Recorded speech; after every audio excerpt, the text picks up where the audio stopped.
నమస్తే, welcome to I news. నేను హిమ. ఈ రోజు మనతో పాటు ఉన్నారు శ్రీ నిఖిలేష్ భరద్వాజ్ గారు. ఆయన ఒక విద్యా నాయకుడు, కౌన్సిలర్, అలాగే Shri Amogha institute of management applied sciences, Shri Amogha junior college వ్యవస్థాపకులు. వందలాది మంది విద్యార్థులకు career guidance, life style, personal development పరంగా కూడా మార్గనిర్దేశనం చేసిన అనుభవంతో శ్రీ అమోఘ జూనియర్ కాలేజ్తో ఆయన మన ముందుకు రాబోతున్నారు. నమస్తే అండి. సో ఇప్పుడంతా ఆర్టిఫిషియల్ ఇంటెలిజెన్స్, ప్రతి ఒక్కరికి భయం. ఆర్టిఫిషియల్ ఇంటెలిజెన్స్ వచ్చినప్పటి నుంచి అంటే కెరీర్లో ఉద్యోగాలు ఉంటాయో ఉండవో అనే భయం. సో దీనికి తగ్గట్టుగానే మనం ఇప్పటి నుంచే కూడా కెరీర్ని స్టార్ట్ చేసుకోవాలి, అట్లనే చదువుకోవాలనేదిగా ఉంది. ఇప్పుడు శ్రీ అమోఘ జూనియర్ కాలేజ్లో కూడా ఈ ఆర్టిఫిషియల్ ఇంటెలిజెన్స్ యుగంలో కూడా ఎట్లాంటి కోర్సెస్ని మనం ఎంచుకోవాలి అనే విధంగా తల్లిదండ్రులకి, అటు పిల్లలకి ఒక టెన్షన్ ఉంది. సో కాలేజ్ పరంగా కూడా ఎట్లాంటి గైడెన్స్ ఇస్తున్నారు? మీరు సరైన ప్రశ్న అడిగారండి. ఇప్పుడు జనాలకి ఒక అలవాటు ఏంటంటే, ఈ రోజు ట్రెండింగ్ ఏముందో దాని ప్రకారం మనం కోర్సులు ఎన్నుకోవటం. పిల్లలు ఇప్పుడు 2 సంవత్సరాలు ఇంటర్మీడియట్ చదివి, 4 సంవత్సరాలు ఇంజనీరింగ్ ఏదో చేసి, ఇంకో 2 సంవత్సరాలు మాస్టర్స్ చేసి, దాని తర్వాత లైఫ్లో సెటిల్ చేసి, ఇంకో 10 సంవత్సరాల్లో ఈ రోజు మనం ట్రెండింగ్ ఏదుందో తీసుకుంటే 10 సంవత్సరాల తర్వాత ట్రెండింగ్ ఉంటుందో లేదో మనకు తెలియదు. పిల్లలకి ఏఐ అనేది అందరికీ తెలియాల్సిందే, టెక్నాలజీ ఫ్లూయెన్సీ అయితే అందరికీ ఉండాల్సిందే. కానీ ఇప్పుడేదో ట్రెండింగ్ ఉంది కదా అని డెసిషన్ తీసుకునే దానికన్నా పిల్లలు ఇంటర్మీడియట్లో ఒక గ్రూప్ ఎన్నుకుంటున్నప్పుడు 2 విషయాల్ని తప్పనిసరిగా చూడాలి. ఒకటి, ఇంట్రెస్ట్ ఉందా లేదా. సెకండ్, ఎబిలిటీ ఉందా లేదా.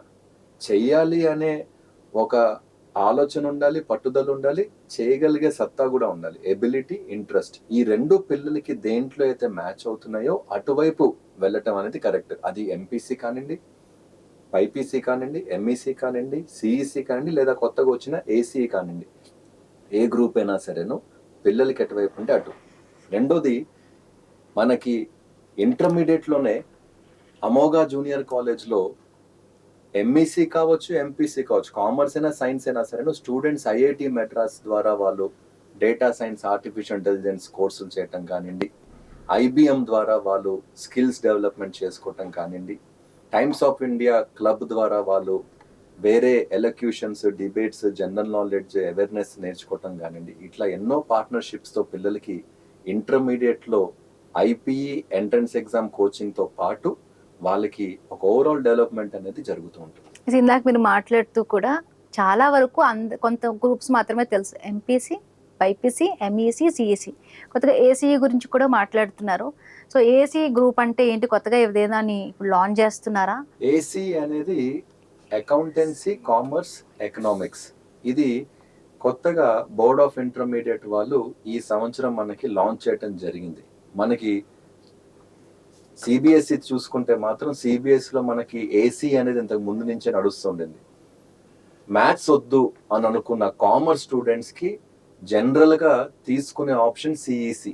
సిఈసి అంటే సివిక్స్, ఎకనామిక్స్, కామర్స్. సివిక్స్ అంటే పొలిటికల్ సైన్స్. ఈ పొలిటికల్ సైన్స్ తీసుకున్న తర్వాత పిల్లలకి రాను డిగ్రీ కాలేజీల్లో పొలిటికల్ సైన్స్ ఉన్న కాలేజీలు తగ్గటం వల్ల ఎక్కువ మంది పిల్లలు బీకామ్, బీబీఏ ఇటువైపు వెళ్తున్నారు. కాబట్టి ఆపర్చునిటీస్ కూడా ఎక్కువ అటువైపు కనిపిస్తుండడం వలన పిల్లలు ఏసీని బాగా తీసుకుంటారనే ఉద్దేశంతో గవర్నమెంట్ ఏసీ లాంచ్ చేసింది. ఎంఈసీ, సిఈసిలో కామర్స్ అనే paper 50 marks accountancy, 50 marks commerce ఇప్పుడు దాకా రాస్తూ వచ్చారు.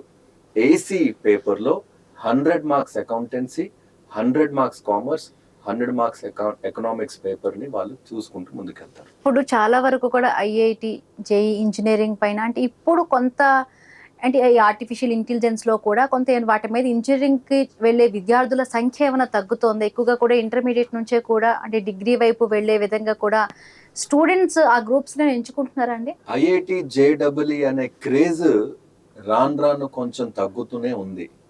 ఎంపీసీ తీసుకున్న ఎంతో మంది పిల్లలు నాకు ఇంజనీరింగ్ వద్దు, నేను డిజైన్ కోర్సెస్ చేస్తాను, లేకపోతే ఆర్కిటెక్చర్లోకి వెళ్తాను, ఎన్డీఏలోకి వెళ్తాను, పైలట్ అవుతాను, బీబీఏలోకి వెళ్తాను, లేకపోతే ఇట్లా రకరకాల డిఫరెంట్ కోర్సెస్ని వాళ్ళు ఎన్నుకోవటం జరుగుతుంది. అలానే పేరెంట్స్ కూడాను, తల్లిదండ్రులు కూడాను పిల్లలకి రిస్క్ తీసుకునే అవకాశాన్ని ఇస్తూ పిల్లల్ని ఎంకరేజ్ చేస్తూ ముందుకు తీసుకెళ్లటం అనేది ఈ మధ్య మనము హైదరాబాద్ లాంటి అర్బన్ ఏరియాస్లో గమనించడం అనేది జరుగుతుంది. ఇప్పటికీ సబర్బన్ ఏరియాస్ లో కానివ్వండి, రూరల్ ఏరియాస్ లో కానివ్వండి, ఎంపీసీ తీసుకుంటేనే వాళ్ళకి ఇంజనీరింగ్ లో బెటర్ ఆప్షన్స్ ఉంటాయి, ఎకనామిక్ స్టెబిలిటీ వస్తుందనే ఆలోచన అక్కడ ఇంకా నడుస్తుంది కానివ్వండి. అర్బన్ ఏరియాస్ లో మాత్రం ఎక్కడైతే కొంచెం ఎడ్యుకేటెడ్ పేరెంట్స్ ఉన్నారో, ధైర్యంగా పిల్లలు తీసుకోగలిగే కోర్సును పంపించగలుగుతారో అలాంటి పేరెంట్స్ యాజ్ అ కౌన్సిలర్ గా నా దగ్గరికి చాలా మంది రావటము, అడగటము, కౌన్సిలింగ్ తీసుకోవటం అనేది ఇది కామన్ గా ముందుకెళ్తుంది. ఇప్పుడు చూస్తున్న అంతా పోటీ ప్రపంచం. ఈ కాలేజెస్ లో కూడా దానికి కూడా పోటీ, కార్పొరేట్ కాలేజెస్ చాలా ఉన్నాయి. మనం ఈవెన్ మాదాపూర్ ఇవన్నీ చూస్తుంటే చాలా అకాడమిక్ బిల్డింగ్స్ కూడా కనిపిస్తూ ఉంటాయి కార్పొరేట్ కాలేజెస్ పేరుతో కూడా. ఇంత పోటీ దీంట్లో కూడా శ్రీ అమోఘ కాలేజీకి సంబంధించి ఏంటి స్పెషాలిటీ? విద్యార్థులు ఎట్లా ట్రైనప్ చేస్తారు? ఇంత ప్రతి మనం చూస్తాం అకాడమిక్ ఇయర్ అవ్వగానే 1-2 ఇట్లా చాలా దీంతో కూడా ర్యాంకింగ్స్తో అటు స్టూడెంట్స్ పైన ప్రెషర్, తల్లిదండ్రులకు కూడా అదే స్టేటస్ పరంగా కూడా మా పిల్లలకు కూడా మంచి ర్యాంక్స్ రావాలి. విద్యార్థుల పట్ల వాళ్ళు ఎలా చదువుతున్నారా, స్ట్రెస్ ఫీల్ అవుతున్నారా, వాళ్ళకి ఇష్టం ఉందా లేదా పక్కన పెడితే ప్రతి ఒక్కరు కూడా ఈ మార్కులు గెయినింగ్కే ఇంపార్టెన్స్ ఇస్తున్నారు. అటు కాలేజెస్ తరపు నుంచి అలానే ఉంది, స్టూడెంట్స్ పైన కూడా పేరెంట్స్ అదే రకమైన ఒత్తిడి తెస్తూ ఉండుంటారు. శ్రీ అమోఘ వాటికన్నా డిఫరెంట్గా ఎట్లా పిల్లల్ని చదువుకునే దిశగా కూడా స్ట్రెస్ లేకుండా ఎంత మంచి బెటర్ లైఫ్ని, బెటర్ ఎడ్యుకేషన్ని ఇవ్వబోతోంది? గత 10 సంవత్సరాలుగా మనం కాలేజ్ స్టార్ట్ చేసింది 2016లో. గత 10 సంవత్సరాలుగా కూడాను శ్రీ అమోఘ అనేది ఒక బ్యాలెన్స్డ్ ఎడ్యుకేషన్ అప్రోచ్ని మాత్రమే ఎన్నుకొని ముందుకెళ్తుంది. అంటే పిల్లలకి స్ట్రెస్ లేకపోవటం కాదు, ఒక ఆప్టిమల్ స్ట్రెస్ అనేది చాలా అవసరం. అంటే మీకు ఒక ఎగ్జాంపుల్ ఇస్తే, ఒక 10th క్లాస్ పిల్లోడి దగ్గరికి వెళ్ళి మీరు ఎల్కేజీ పేపర్ ఇస్తే వాడికి చేయబుద్ధి కాదు. అలానే 10th క్లాస్ పిల్లోడి దగ్గరికి వెళ్ళి ఇంజనీరింగ్ పేపర్ ఇచ్చినా వాడు చేయలేడు. వాడు 10th క్లాస్ వాడికి నేను చేయగలుగుతాను కొంచెం కష్టపడితే అని అనిపించే పేపరే వాళ్ళకి ఇంకా మోటివేషన్ గా ఉంటుంది. సో ఆప్టిమల్ స్ట్రెస్ క్రియేట్ చేయడం చాలా ఇంపార్టెంట్. హెవీ స్ట్రెస్ క్రియేట్ చేయడం అనేది కరెక్ట్ కాదు. సో మనకి అమోఘలో ఫస్ట్ నుంచి కూడాను ఈ batch shuffling, top batch, medium batch, లో బ్యాచ్ అనేది పిల్లల్ని షఫలింగ్ చేయడం అనేది ఉండదు. పిల్లలకి ఎటువైపు వెళ్ళాలని ఉందో, ఏ బ్యాచ్కి అయితే వెళ్ళాలని ఉందో దాని ప్రకారం వాళ్ళు ఎన్నుకుంటారు. సెకండ్, ఈ జూనియర్ లెక్చరర్, సీనియర్ లెక్చరర్ అనే కాన్సెప్ట్ మనకి అమోఘ జూనియర్ కాలేజ్లో ఉండదు. ఎందుకంటే ఏ పిల్లవాడైతే ఎగ్జామ్ ఎలా రాస్తున్నాడు అనేది ఎప్పుడైతే తల్లిదండ్రులు కానివ్వండి ఎవరైనా వచ్చి మా అబ్బాయి ఎలా చదువుతున్నాడు అని కనుక్కుంటే, ఇప్పుడున్న కార్పొరేట్ కాలేజీలో క్వశ్చన్ పేపర్ ఎక్కడో సెంట్రల్ ఆఫీస్ నుంచి రావటం, ఒక సీనియర్ లెక్చరర్ వచ్చి పాఠాలు చెప్పి వెళ్ళిపోవటం, జూనియర్ లెక్చరర్ సాయంకాలం ఏదో డౌట్స్ క్లారిఫై చేయటం, పేపర్ కరెక్షన్ ఇంకెవరో చేయటం, కూర్చున్న ప్రిన్సిపల్ అసలు వీళ్ళ క్లాసులకే వెళ్ళకపోవటం, ఒక పిల్లోడి గురించి ఎవరికీ అవగాహన లేదు. సో అలాంటి ఒక ప్రాబ్లమ్ని తీసేయాలనే ఉద్దేశంతో సీనియర్ లెక్చరర్సే పాఠాలు చెప్తారు, వాళ్ళే క్వశ్చన్ పేపర్ సెట్ చేస్తారు, వాళ్ళే పిల్లలకి గైడెన్స్ చేస్తారు. సో అదొక ఇంపార్టెంట్ ఆస్పెక్ట్. మూడో ఆస్పెక్ట్, పిల్లలకి ఎగ్జామ్స్, రెగ్యులర్గా ఎగ్జామ్స్ జరగటం అవసరం. కానీ వారానికి, ఈ వారంలో మనకి కాంపిటేటివ్ ఎగ్జామ్ అయితే వచ్చే వారంలో బోర్డ్ ఎగ్జామ్, లేకపోతే నెక్స్ట్ కాంపిటేటివ్, మళ్ళీ ఆల్టర్నేట్ ఎవ్రీ వారం కూడా ఎగ్జామ్ జరుగుతుంది. కానీ ప్రతి వారంలో అన్ని ఎగ్జామ్ పెడితే పిల్లల ఎగ్జామ్ని పేపర్ చూసి వచ్చే ఎగ్జామ్లో తప్పుని సరిదిద్దుకునే అవకాశం లేకుండా పోతుంది. సో మన దగ్గర ఆ ప్రాబ్లం ఉండదు. నెక్స్ట్, పిల్లలకి ఒక student council, student elections, student activities, events, sports days, annual days, ఇలాంటి ఎన్నో ఫీల్డ్ ట్రిప్స్ కానివ్వండి, పిల్లల్ని బయటికి ఫ్యాక్టరీస్కి తీసుకెళ్ళటం కానివ్వండి, ఐఐటీస్, బిట్స్ పిలానీలు, IIIT Hyderabad, T hub, T works, ఇట్లాంటి ఎన్నో డిఫరెంట్ ఫ్యాక్టరీస్, ఆర్గనైజేషన్, ఇండస్ట్రీస్, కంపెనీస్కి పిల్లల్ని తీసుకెళ్తే వాళ్ళకి ఒక అవగాహన వస్తుంది. అది మనం ప్రతి సంవత్సరం చేస్తూనే ఉంటాం. ఇది కాకుండా ఈ సంవత్సరం నుంచి పిల్లలకి సర్టిఫికేషన్ ప్రోగ్రామ్స్, ఐఐటి మెడ్రాస్ నుంచి కానివ్వండి, IBM నుంచి కానివ్వండి, టైమ్స్ ఆఫ్ ఇండియా నుంచి కానివ్వండి, ఇంటర్న్షిప్స్ కానివ్వండి, ఇలాంటి ఎన్నో ఒక ఓవరాల్ డెవలప్మెంట్ పిల్లల్ని మనం ఎలా డెవలప్ చేసి తీసుకెళ్ళాలి అనే ఉద్దేశంతో గత 10 సంవత్సరాలుగా చేస్తూనే ఉన్నాం. కొంతమంది తల్లిదండ్రులకు ఒక డౌట్ ఏమొస్తుందంటే, ఇలా చేస్తున్నప్పుడు మళ్ళీ వాళ్ళకి చదువు ఏమైనా ఎఫెక్ట్ అవుతుందా? చదువు అనేది అసలు ఎఫెక్ట్ అవుతుంది. ఇంకా చెప్పాల్సి వస్తే మా పిల్లలు చదువులు ఇంకా బెటర్గా చేయగలుగుతున్నారు. ఎందుకంటే వాళ్ళకి ఆ స్ట్రెస్ అనేది లేదు, వాళ్ళకి నచ్చింది చేస్తున్నారు. ఐఐటి ఎగ్జామ్ ప్రిపేర్ అయ్యి ఐఐటి క్రాక్ చేసిన వాళ్ళు ఉన్నారు, ఐఐటి ఎగ్జామ్ ప్రిపేర్ అయ్యి షెఫ్స్, ఫోటోగ్రాఫర్స్, ఫ్యాషన్ డిజైనర్స్ అయిన వాళ్ళు కూడా ఉన్నారు. అలాంటి ఒక ఎన్వైరన్మెంట్ క్రియేట్ చేస్తే పిల్లలకి నచ్చింది వాళ్ళు తప్పకుండా ముందుకెళ్తారు. ఒకప్పుడు బైపీసీ అంటే డెఫినెట్ గా డాక్టర్ చదువుకునే వాళ్ళు మాత్రమే డాక్టర్ అవ్వాలనుకునే వాళ్ళే బైపీసీ తీసేవాళ్ళు. పిల్లలకి అంటే వాళ్ళకి ఆప్షన్ ఉండేది కాదు, మ్యాథ్స్ అంటే భయం, మ్యాథ్స్ చేసే అంత రాదు. సో ఇంకా నెక్స్ట్ ఆప్షన్ ఏమన్నా బైపీసీ. సో బైపీసీ చదివిన వాళ్ళకి నెక్స్ట్ కెరియర్ లో ఉండాల్సిన తీసుకునే గ్రూప్స్ పరంగా కూడా ఏవి బెటర్ అవకాశాలు అంటారు? జనరల్ గా బైపీసీ మ్యాథ్స్ ఇష్టం లేదు కాబట్టి తీసుకోవటం అనేది కరెక్ట్ కాదు. బైపీసీ అంటే ఇష్టం ఉండి బైపీసీ తీసుకోవటం అనేది కరెక్ట్ వే. రెండోది, బైపీసీ తీసుకున్న వాళ్ళకి బేసిక్ గా 3 రకాల కెరియర్స్ ఉంటాయి. ఒకటి practice based careers. Practice based careers అంటే డాక్టర్ అవ్వచ్చు, ఫిజియోథెరపిస్ట్ అవ్వచ్చు, సైకాలజిస్ట్ అవ్వచ్చు. ఎక్కడైతే ఈ స్టూడెంట్ లేదా ఒక ప్రొఫెషనల్ అయినప్పుడు క్లయింట్స్ తో కానివ్వండి, పేషెంట్స్ తో కానీ డైరెక్ట్ గా హ్యాండిల్ చేసి వాళ్ళని మనం ట్రీట్ చేయటం అనేది ప్రాక్టీస్. రెండోది రీసెర్చ్ బేస్డ్. రీసెర్చ్ బేస్డ్ లో బయోటెక్నాలజీ కానివ్వండి, జెనెటిక్స్ కానివ్వండి, ఫార్మా కానివ్వండి, అగ్రికల్చర్ సైన్స్ కానివ్వండి, బయోకెమిస్ట్రీ కానివ్వండి, ఇట్లాంటివన్నీ రీసెర్చ్ బేస్డ్. వీళ్ళు డైరెక్ట్ గా పేషెంట్స్ ని కానివ్వండి, క్లయింట్స్ తో కానివ్వండి డీల్ చేయరు. వీళ్ళు మేజర్ గా రీసెర్చ్ లో ఉంటారు. మూడోది మనకి మ్యానుఫ్యాక్చరింగ్ అండ్ ప్రొడక్షన్. రీసెర్చ్ లో ఫర్ ఎగ్జాంపుల్ ఒక డ్రగ్ కనిపెట్టారు, దాన్ని మనం లక్షలాది మందికి ప్రొడ్యూస్ చేయాలి అంటే ఫ్యాక్టరీ సెట్టింగ్స్ లో ఎనలిటికల్ కెమిస్ట్రీ కానివ్వండి, లేకపోతే మీకు ఇప్పుడు ఫార్మ్ డి కానివ్వండి, ఇట్లాంటి కోర్సెస్ తీసుకుని వెళ్ళేటోళ్ళు ఉంటారు. ఇవి కాకుండా కొత్తగా మీకు వస్తుంది ఏంటంటే హెల్త్ కేర్ మేనేజ్మెంట్. ఇలాంటి ఏదైనా ఫీల్డ్ బ్యాచిలర్స్ వచ్చేసి masters in health care management చేస్తే కనుక, MBA in health care management చేస్తే వాళ్ళకి ఒక మేనేజరల్ పొజిషన్ లో కూడా తీసుకుంటున్నారు. ఇది కాకుండా కొత్తగా మీకు హెల్త్ టెక్, ఎంపీసీ తీసుకొని కూడా హెల్త్ టెక్ లోకి వెళ్ళొచ్చు. బయోమెడికల్ ఇంజనీరింగ్, మెడికల్ ఎలక్ట్రానిక్స్, ఇట్లాంటి ఎన్నో డిఫరెంట్ ఫీల్డ్స్ బైపీసీ వాళ్ళకి, ఎంపీసీ వాళ్ళకి హెల్త్ కేర్ సిస్టమ్స్ లో అనేది వస్తున్నాయి. ఇప్పుడు చాలా మంది స్టూడెంట్స్ కి కామర్స్ పై అవగాహన ఉన్నప్పటికీ కూడా ఎంఈసీ కానీ సిఈసీ గ్రూప్స్ తీసుకోవడం లేదు. సో బేసికల్ గా అంటే ఇలాంటి గ్రూపులు తీసుకున్న వాళ్ళకి ఎలాంటి ఫ్యూచర్ లో కూడా ఎలాంటి అవకాశాలు ఉంటాయంటారు? కరెక్ట్ క్వశ్చన్ అడిగారండి. ఎంఈసీ సిఈసీ పైన అవగాహన పెరుగుతూ కూడాను ధైర్యంగా అటువైపు పంపించకపోవడానికి కారణం ఏంటంటే, మనం హైదరాబాద్ గురించి ఆలోచించాం. ఎందుకంటే హైదరాబాద్ లో మనకి ఐఐఎం హైదరాబాద్ కానివ్వండి, లేకపోతే కామర్స్ కి సంబంధించి నేషనల్ ఇన్స్టిట్యూట్స్ కానీ అలా లేకపోవటం వల్ల మన దగ్గర ఇక్కడ ఉన్న పేరెంట్స్ కి కొంచెం వాటి మీద అవగాహన తక్కువ. అదే కనుక మనం ఇప్పుడు ఢిల్లీ యూనివర్సిటీ, ఐఐఎంస్ లో ఐపీఎం కోర్సెస్ కానివ్వండి, లేకపోతే మనకి క్రైస్ట్ యూనివర్సిటీ, సింబయోసిస్, నార్సీ మోంజీ, ఇట్లాంటి ఎన్నో పెద్ద పెద్ద కాలేజీలు హైదరాబాద్ బయట కూడా ఉన్నాయి. వాటికి సంబంధించిన ప్రిపరేషన్ కనుక చేసుకుంటూ ముందుకెళ్తే, ఆ ఎంట్రన్స్ ఎగ్జామ్స్ కి ప్రిపేర్ అయితే మాత్రం పిల్లలకి ఎంతో ఉపయోగపడుతుంది. ఇది తీసుకోకపోవడానికి కారణం కొంచెం మైండ్ సెట్ కూడాను. పేరెంట్స్ అదే పిల్లవాడు ఎంపీసీ బైపీసీ చేస్తే వాళ్ళ ఐఐటి కోచింగ్ కి, నీట్ కోచింగ్ కి ఇండియాలో ఎక్కడికి వచ్చినా పంపిస్తాను అనుకుంటారు. కానివ్వండి, ఎంఈసీ సిఈసీ తీసుకుంటే మాత్రం వాళ్ళని వీడికి చదువు రాకపోతే ఎంఈసీసీలో పంపించామనే ఒక ఆలోచన, బాగా చదివితే ఎంపీసీ తీసుకోవచ్చు కదా, బాగా చదవకపోతే ఎంఈసీ సిఈసీ కదా అనే ఒక ఆలోచనని మనం పక్కన పెట్టి, వాడికి ఇంట్రెస్ట్ కనుక లాయర్ అవ్వాలనుకుంటే మాత్రం సిఈసీ తీసుకోవడానికి కరెక్ట్ కదా. సో లాయర్ అవ్వాలనుకుంటే వాడు ఏదో చదువు రానోడు లాయర్ అవుతున్నాడు అనేది కరెక్ట్ కాదు కదా. సో మనం కొంచెం ఆలోచనలు మార్చుకుంటే కనుక, కొంచెం అవగాహనలు మనం పెంచుకుంటే ఆప్షన్స్ అనేది బాగున్నాయి. ఇంటర్మీడియట్ చదివే స్టూడెంట్స్ ఇందాక మనం మాట్లాడుతూ కూడా చాలా వరకు ఈ కాంపిటీషన్స్, చాలా ర్యాంకింగ్ సంబంధించి కూడా, సో ఈ స్ట్రెస్ లైఫ్ లేకుండా మొత్తంగా కూడా అంటూ చదువుతో పాటు మిగతా యాక్టివిటీస్ కూడా బ్యాలెన్స్ చేసుకుంటూ కూడా శ్రీ అమోఘ కాలేజ్ ఎంత బెటర్ ఎడ్యుకేషన్ ఇస్తుందంటారు? ఇందాక మనం డిస్కస్ చేసినట్టుగా వాళ్ళకి ఒక ఎన్వైరన్మెంట్ ని క్రియేట్ చేయడం అనేది మన పని. ఉదాహరణకి ఆర్ట్ ఆఫ్ లివింగ్ ఫౌండేషన్ గురించి మీకు తెలిసాడు. శ్రీ రవిశంకర్ గారు ఆర్ట్ ఆఫ్ లివింగ్ ఫౌండేషన్ ఎన్నో వందల దేశాల్లో దాన్ని స్థాపించారు.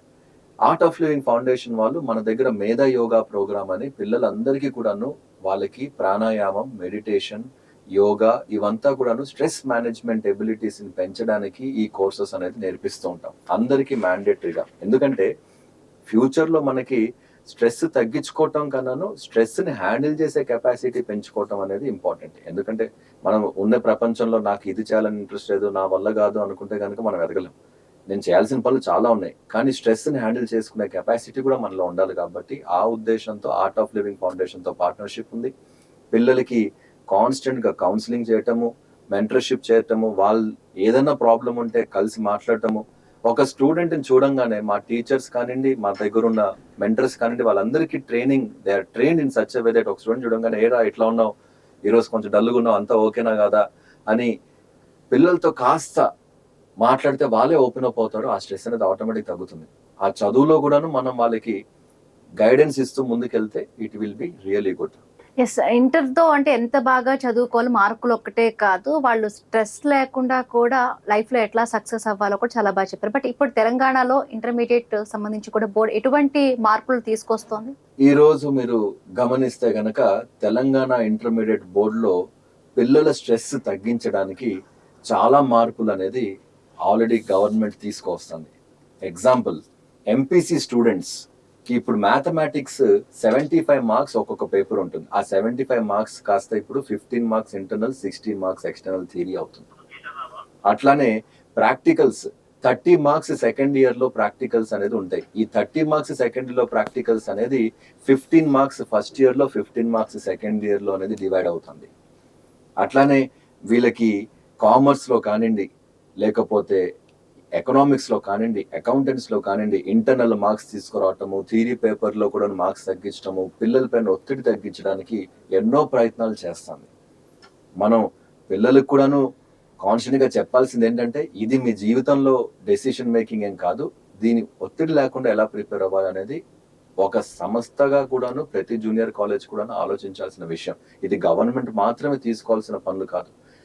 సంస్థ జూనియర్ కాలేజ్, జూనియర్ కళాశాలలు కూడా చేయాలి, తల్లిదండ్రులు కూడా అవేర్నెస్ ఉండాలి. అందుకోసం మా దగ్గర పేరెంట్ కెరియర్ అవేర్నెస్ కానివ్వండి, పేరెంట్ అవేర్నెస్ ప్రోగ్రామ్స్ కూడా జరుగుతూ ఉంటాయి. శ్రీ అమోఘ జూనియర్ కాలేజ్కి సంబంధించి కూడా అంటే పార్ట్నర్షిప్స్కి, భాగస్వామ్యాలకు సంబంధించి కూడా మాట్లాడుతూ ఉన్నారు ఇందాక. అసలు మీకు ఇంకా ఎక్కడెక్కడ ఈ పార్ట్నర్షిప్స్ అన్ని కూడా ఉన్నాయి, అవి ఎంతవరకు కూడా స్టూడెంట్స్కి వాళ్ళ లైఫ్లో ఎదగడానికి ఎంత యూస్ఫుల్ అంటారు? ఈ రోజు మా పిల్లలు ఆల్మోస్ట్ ఈ సమ్మర్ హాలిడేస్ లో కూడాను ఖాళీగా లేకుండా డేటా సైన్స్ పైన కానివ్వండి, హ్యూమానిటీస్ పైన కానివ్వండి, రకరకాల సర్టిఫికేషన్ ప్రోగ్రామ్స్ ఐఐటి మెడ్రాస్ ద్వారా మనకి వస్తున్న సర్టిఫికేషన్ ప్రోగ్రామ్స్ ని పిల్లలు చేస్తున్నారు. ఐబిఎం స్కిల్ డెవలప్మెంట్ ప్రోగ్రామ్స్ జరుగుతున్నాయి, టైమ్స్ ఆఫ్ ఇండియా క్లబ్ నడుస్తుంది, ఆర్ట్ ఆఫ్ లివింగ్ కోర్సెస్ నడుస్తున్నాయి, కెరియర్ కౌన్సిలింగ్ నడుస్తుంది, సమ్మర్ క్యాంప్ నడుస్తుంది. ఇట్లాంటి ఈ పార్ట్నర్షిప్స్ అనేది చాలా అవసరం అండి. ఇప్పుడు టీ వర్క్స్ ఉంది, టీ వర్క్స్ కూడాను పార్ట్నర్షిప్ అనేది స్కూల్స్ కి ఇస్తుంది. వాళ్ళకి ఈ ప్రోటోటైపింగ్ కానివ్వండి, ఇవంతా స్కిల్ డెవలప్మెంట్ కూడాను వాళ్ళకి అవన్నీ జరుగుతుంది. అట్లానే టీ హబ్ లో కూడాను పిల్లల్ని తీసుకెళ్లటము, స్టార్ట్అప్ ఎన్వైరన్మెంట్స్ మనం వాళ్ళతో మాట్లాడించడము, అక్కడ ఫౌండర్స్ తో మాట్లాడటం, వాళ్ళకి ఒక అవగాహన రావటం, అవి కూడా జరుగుతున్నాయి. ఇట్లాంటి యాజ్ అ జూనియర్ కాలేజ్ ఇవన్నీ మనకు సంబంధం లేదు కదా, మనం కేవలం ఐఐటి కోచింగ్ చెప్పి వదిలేస్తే సరిపోతుంది కదా అనేది కాకుండా, పిల్లలకి కంప్లీట్ డెవలప్మెంట్ చేయడానికి ఏమేం కావాలో ప్రతి ఒక్కటి అమోఘ జూనియర్ కాలేజ్ పిల్లల కోసం, తల్లిదండ్రుల కోసం గత 10 సంవత్సరాలుగా చేస్తూనే ఉంది. దానివల్ల పిల్లలు ఇప్పటికీ కూడాను డిగ్రీ అయిపోయి ఉద్యోగాలకు వెళ్ళిన తర్వాత కూడాను వాళ్ళకి అది ఎంత హెల్ప్ అవుతుంది అనేది ఇప్పటికీ మా ఎక్స్ స్టూడెంట్స్ వచ్చి మాతో మాట్లాడుతుంటే మాకు దాని ఇంపార్టెన్స్ అనేది తెలుస్తుంది. చాలా వరకు కొన్ని అంటే స్కూళ్ళలో కానీ కాలేజెస్లో కానీ టీచర్స్ అనేది ప్రత్యేకంగా తీసుకోరు. వాళ్ళకి ఎంతవరకు వాళ్ళకి చెప్పిన సిలబస్ కంప్లీట్ చేసామా లేదా, ప్రిన్సిపల్స్ స్కూల్స్కి సంబంధించి కూడా టీచర్స్ స్టూడెంట్ ఎలా ఉన్నాడో ఏంటి పర్సనల్గా కూడా అది కూడా కేరింగ్ తీసుకుంటున్నాం అంటున్నారు. ఇంకొకటి మార్కులు ఒకటి సంపాదిస్తారు, బట్ ఉద్యోగంకి వెళ్ళినాక అక్కడ ఎలాగ బిహేవ్ చేయాలో తోటి ఎంప్లాయీస్ కానీ, అక్కడ స్ట్రెస్ని ఎలాగ వర్క్ పరంగా కూడా మేనేజ్ చేయడం కూడా చాలా వరకు కూడా తెలీదు. సో ఆ పరంగా కూడా స్టూడెంట్స్ని చిన్నప్పటి నుంచే కాలేజ్ టైం నుంచే కూడా ఎట్లా వాళ్ళని తీర్చిదిద్దుతుంది? పర్సనాలిటీ డెవలప్మెంట్ అనేది చాలా ఇంపార్టెంట్ అండి. కానీ మనకేందంటే మన సొసైటీ పెయిన్ కిల్లర్స్ కి అలవాటు పడింది, కానీ విటమిన్ టాబ్లెట్స్ మనం తీసుకోం. ఏదైనా సరే ఇన్స్టెంట్ గా, ఇది నేను కోర్స్ చేస్తే 3 నెలల్లో నాకు ఉద్యోగం వస్తుందా, ఇది చేస్తే నాకు ఇప్పుడు ఏమైనా వస్తుందా, ఇది నేను గనక పిల్లల్ని అరే మీరు ఇవన్నీ చేస్తే మీకు ఫ్యూచర్ లో హెల్ప్ అవుతుంది అంటే ఇంట్రెస్ట్ చూపించేటోళ్ళు కాదు. కానీ రాను ఈ సమయంలో చూస్తూ ఉంటే ఎడ్యుకేటెడ్ పేరెంట్స్ ఎంతో మంది వస్తున్నారు. కాబట్టి చాలా మంది కూడా ఈ personality development Amogha junior college లో పర్సనాలిటీ డెవలప్మెంట్, కౌన్సిలింగ్ ఇవన్నీ జరుగుతుంటాయి. సాఫ్ట్ స్కిల్స్ కానివ్వండి, కమ్యూనికేషన్ కానివ్వండి, లైఫ్ స్కిల్స్, మాకు సపరేట్ లైఫ్ స్కిల్స్ ట్రైనర్స్ వస్తారు. సో ఇవన్నీ జరుగుతుండటం వల్ల పిల్లలకి ఒక రకమైన అవగాహన. ఈ రోజు నేను మీకు ఒక క్వశ్చన్ అడుగుతానండి. మన హైదరాబాద్ లో ఉన్న పిల్లల కన్నాను విలేజెస్ లో, రూరల్ ఏరియాస్ లో ఉన్న పిల్లలు ఎంతో మంది చాలా ఇంటెలిజెంట్ పిల్లలు ఉన్నారండి. అయినప్పటికీ మన హైదరాబాద్ లో ఉన్న వాళ్ళు ఎక్కువగా సెటిల్ అయ్యే అవకాశాలు ఉన్నాయి రూరల్ కన్నాను. మరి తెలివితేటలు రూరల్లో మనోళ్ళ కన్నా ఎక్కువ ఉన్నాయి. మరి ఎందుకు అట్లా జరుగుతుంది అంటే అవగాహన. అక్కడున్న పిల్లలకి ఇంటెలిజెన్స్ ఉంది కానివ్వండి, అవగాహన లేకపోవటం వల్ల కరెక్ట్ ఆర్గనైజేషన్స్ వాళ్ళ దగ్గరికి వెళ్ళలేకపోవటం వల్ల, వాళ్ళకి అవగాహన లేకపోవటం వల్ల ఆపర్చునిటీస్ తగ్గిపోతున్నాయి. మనకి ఇంటర్మీడియట్ కాలేజ్లోనే వాళ్ళకి అవగాహన అనేది రావాలి. ఎంతో మీకు ఒక ఎగ్జాంపుల్, మా దగ్గర ఉన్న పిల్లలు ఇంజనీరింగ్తో పాటు, బీకామ్తో పాటు, బీబీఏతో పాటు ప్యారల్గా online degree, BSc in data science and computer applications, BSc in economics లేదా BBA in DBE from IIM Bengaluru, IIT Madras, ఇలాంటి ఎన్నో ఆన్లైన్ డిగ్రీ కోర్సెస్ ఇప్పుడు వచ్చాయి. పిల్లలు ఇప్పుడు డ్యూయల్ డిగ్రీస్ చేయొచ్చు. నేను ఇంజనీరింగ్ చేసిన తర్వాత ఫ్యూచర్లో ఎంబీఏ చేస్తాను అనే దానికన్నాను, నేను ఇంజనీరింగ్తో పాటు బీబీఏ చేస్తాను, ఐఐఎం బెంగళూరులో చేస్తాను. నేను కంప్యూటర్ అప్లికేషన్స్, డేటా సైన్స్ తీసుకోవాలనుకుంటున్నాను, కానీ నాకు కెమికల్ ఇంజనీరింగ్ కూడా ఇంట్రెస్ట్. కెమికల్ ఇంజనీరింగ్తో పాటు నేను BSc data science in IIT Madras కూడా చేయొచ్చు. ఇలాంటి అవగాహన పిల్లలకి అసలు లేదు. మా దగ్గర ఆల్రెడీ పిల్లలు ఇలాంటి కోర్సులు జాయిన్ అవ్వటము, అటువైపు వెళ్ళటం అనేది జరుగుతుంది. సో ఈ మెంటర్షిప్ అనేది చాలా చాలా ఇంపార్టెంట్ అండి. ఇప్పుడు హైదరాబాద్ లో ఉన్న వాళ్ళకంటే ఓకే, ఇప్పుడు మీరు చూసిన దాన్ని బట్టి కాలేజ్ ఇలా ఉంటుంది, కాలేజ్ లో ఇన్ని స్కిల్స్ నేర్పబడతాయి, అంత బాగుంటుంది, స్ట్రెస్ లేకుండా కూడా హ్యాపీగా చదువుకోవచ్చు, బాగుంది. బట్ హైదరాబాద్ లేని రూరల్లో ఉండే పిల్లలకి ఇక్కడ ఇప్పుడు అమోఘాలా చదువుకోవాలంటే హాస్టల్ సదుపాయం ఏమైనా వాళ్ళకు ఉంటుందా? అక్కడ నుంచి డైలీ వాళ్ళు చేయలేరు, డెఫినెట్ గా ఇక్కడ వచ్చి ఉండాల్సిందే. గత 2 సంవత్సరాలుగా చాలా హాస్టల్ ఎంక్వైరీస్ రావటం వల్ల ఈ 2026 వరకు మేము డే స్కాలర్ అనేది నడిపాం. కానివ్వండి, 2027 నుంచి ఏవైతే అడ్మిషన్స్ తీసుకుంటామో ఆ అడ్మిషన్ కి హాస్టల్ ఫెసిలిటీ కూడాను పిల్లలకి మనము ఇస్తున్నాము. ఈ హాస్టల్ ఫెసిలిటీ అనేది మీరు అన్నట్టుగా స్పెసిఫిక్ గా హైదరాబాద్ బయట ఉన్న ఎంతో మంది పిల్లలకి, ఇలాంటి చదువు కావాలనుకున్న పిల్లల కోసం ఈ హాస్టల్ ఫెసిలిటీని స్టార్ట్ చేసాం. ఈ హాస్టల్ ఫెసిలిటీలో పిల్లలకి ఎట్లయితే జూనియర్ కాలేజ్ లో ఓవరాల్ డెవలప్మెంట్ ఉందో, హాస్టల్లో కూడా ఓవరాల్ హాస్టలే ఉంటుంది. దానికి సంబంధించి డీటెయిల్స్ కనుక్కోవాలనుకుంటే తల్లిదండ్రులు కాల్ చేసి కనుక్కుంటే మేము తప్పకుండా వచ్చే సంవత్సరంలో 2027 అడ్మిషన్స్ కి హాస్టల్లో ఎట్లా ఉంటుంది ఏంటి అనేది తప్పకుండా చెప్తాం. సో స్క్రీన్ పైన కనిపిస్తున్న నెంబర్లకు అయితే ఇప్పటికీ అందరూ చూస్తూనే ఉంటారు, ఎలా శ్రీ అమోఘ జూనియర్ కాలేజ్లో ఎట్లా జాయిన్ అవ్వాలి, సో అడ్మిషన్స్ ఎట్లా ఉంటాయి. ఇంకొకటి, లాస్ట్ టైం మనం మాట్లాడినప్పుడు కూడా ప్రతిభావంతమైన స్టూడెంట్స్కి స్కాలర్షిప్లు ఇవ్వటం కానీ, కొంత వాళ్ళు ఫీజులో డిస్కౌంట్ ఇవ్వటం కానీ అనేది చాలా వరకు ఉంది అన్నారు. సో ఇప్పుడు ఎట్లా వాళ్ళకి ఉండవచ్చు అంటే, నార్మల్గా కొంత టాలెంట్తో పాటు వాళ్ళ ఎకనామికల్గా బ్యాక్గ్రౌండ్ కూడా చెక్ చేస్తాము, దాన్ని బట్టి కూడా వాళ్ళకి స్పెషల్ డిస్కౌంట్ ప్రైజెస్ అంటూ కూడా అన్నారు. 2 క్వశ్చన్లు అండి. అమోఘ కాలేజ్ లో సీట్ ఎలా తెచ్చుకోవాలి? అమోఘ కాలేజ్ లో సీట్ తెచ్చుకోవడం చాలా సింపుల్ అండి. మీకు ఇంట్రెస్ట్ ఉంటే ఎంక్వైరీ ఫామ్స్ గూగుల్లోకి వెళ్ళి, మన వెబ్సైట్ లోకి వెళ్ళి ఎంక్వైరీ ఫామ్ ఫిల్ చేస్తే మీకు కాల్ వస్తుంది. కాల్ వచ్చిన తర్వాత పిల్లలకి స్టూడెంట్ ఇంకా పేరెంట్ కంపల్సరీగా కాలేజ్ విజిట్ అవ్వాలి. పిల్లల్ని కౌన్సిలింగ్, కెరియర్ కౌన్సిలింగ్ కంపల్సరీగా చేసిన తర్వాతనే వాళ్ళకి ఏ గ్రూప్ కరెక్ట్, ఎలాంటి కోర్స్ కరెక్ట్ అనేది మేము వాళ్ళకి సజెస్ట్ చేసిన తర్వాతనే మేము ముందుకు తీసుకెళ్తాం. సెకండ్, ఈ స్కాలర్షిప్స్, డిస్కౌంట్స్ కి సంబంధించి 2 రకాలు ఉంటాయండి. ఒకటి మెరిట్ బేస్డ్, ఇంకోటి నీడ్ బేస్డ్. మెరిట్ బేస్డ్ అంటే వాళ్ళకు ఉండే చదువులను బట్టి, వాళ్ళకి వచ్చే మార్కులను బట్టి మనము ఫీజు అనేది వాళ్ళకి ఎంకరేజ్మెంట్ ఉండాలని తగ్గిస్తాం. ఇంకొకటి నీడ్ బేస్డ్, అవసరాన్ని బట్టి. కొంతమంది ఎకనామికలీ డిస్అడ్వాంటేజ్ బ్యాక్గ్రౌండ్ నుంచి వచ్చిన వాళ్ళు, కొంచెం డిఫికల్టీ బ్యాక్గ్రౌండ్స్ వచ్చిన వాళ్ళకి మనము 1-to-1 case to case basis మీద వాళ్ళకి మనం ఎంత వరకు సాయం చేయగలుగుతాం అంతవరకు సాయం చేస్తాం. మన దగ్గర గవర్నమెంట్ స్కూల్ పిల్లలు, ఎన్జిఓ స్కూల్ పిల్లలు, on the other hand international school పిల్లలు, అన్ని రకాల పిల్లలు మన దగ్గర చదువుతారు. జనరల్ గా ఇంటర్మీడియట్ కాలేజెస్ ఎట్లా ఉంటే, కొన్ని కాలేజెస్ ఈ గవర్నమెంట్ స్కూల్ పిల్లలు, తక్కువ ఫీజు ఉన్న పిల్లలందరూ ఈ కాలేజీలకు వెళ్తారని, లేకపోతే పెద్ద పెద్ద స్కూల్ పిల్లలందరూ ఈ కాలేజ్కి వెళ్తారని ఈ కాలేజీలు ఇట్లా బ్రాండింగ్ అయిపోతూ ఉంటుంది. కానీ అమోఘ కాలేజ్ ఎప్పటికైనా సరేను ప్రతి ఒక్కరికి ఓపెన్ గా ఉంటుంది. ఇంటర్మీడియట్ లో ఇంటర్నేషనల్ స్కూల్ అయినా సరేను, గవర్నమెంట్ స్కూల్ అయినా సరేను, ప్రతి ఒక్కరికి ఈజీగా ఉండేటట్టే మనకి అడ్మిషన్స్ ఉంటాయి. సో ఫైనల్లీ నిఖిలేష్ గారు, ఇంటర్మీడియట్ చదివే స్టూడెంట్స్కి కానీ, పేరెంట్స్కి కానీ, ఈ అకాడమిక్ పరంగా కానీ, వాళ్ళు తీసుకునే కోర్సెస్ పరంగా కానీ, కాలేజెస్ పరంగా కానీ ఏం చెప్పదలుచుకున్నారు? ఫైనల్గా వాళ్ళకి ఏది బెస్ట్ అంటారు? 2 విషయాలండి. ఒకటి, తల్లిదండ్రులకు నేను చెప్పదలుచుకుంది ఏంటంటే, పిల్లలు వచ్చి ఏదైనా అడగంగానే అన్నిటికీ ఎస్ చెప్పటం లేదా అన్నిటికీ నో చెప్పటం, ఈ ఎక్స్ట్రీమ్ కేసెస్ కాకుండా వాళ్ళతో కూర్చొని ఎందుకు అనుకుంటున్నారా, నీకెందుకు అది కరెక్ట్ అనిపిస్తుంది అని వాళ్ళని క్వశ్చన్ చేసి, వాళ్ళని కొంచెం టెస్ట్ చేసి, చిన్నప్పటి నుంచి కూడాను వాళ్ళని కనుక మీరు వాళ్ళ హోంవర్క్స్ ఎలా చేస్తున్నారు, సిలబస్ ఎంతవరకు అవుతుంది, వాళ్ళ సిలబస్ ఏంటో మనమే తెలుసుకొని కొంచెం ముందుకెళ్ళటం అనేది వాళ్ళకి బాగా హెల్ప్ అవుతుంది. రెండోది, పిల్లలకి కానివ్వండి తల్లిదండ్రులకి ఇద్దరికి నా మెసేజ్ ఏంటంటే, ఇప్పుడున్న ప్రపంచంలో నా బ్రెడ్త్ ఆఫ్ నాలెడ్జ్ ఒకటి పెంచుకుంటే సరిపోతుంది, నేను ఇన్స్టాగ్రామ్ లో ఇది నేర్చుకుంటాను, అది నేర్చుకుంటాను, ఆన్లైన్ ఇది నేర్చుకుంటాను, నాకు ఇవన్నీ చదువులు అవసరం లేదనే పిల్లల్ని చూస్తున్నాం. లేకపోతే ఏదో ఒకటే పట్టుకొని అదే నేర్చుకుంటూ ముందుకెళ్తాము, నాకు ఇంకేం అవసరం లేదనుకునే పిల్లల్ని చూస్తున్నాం.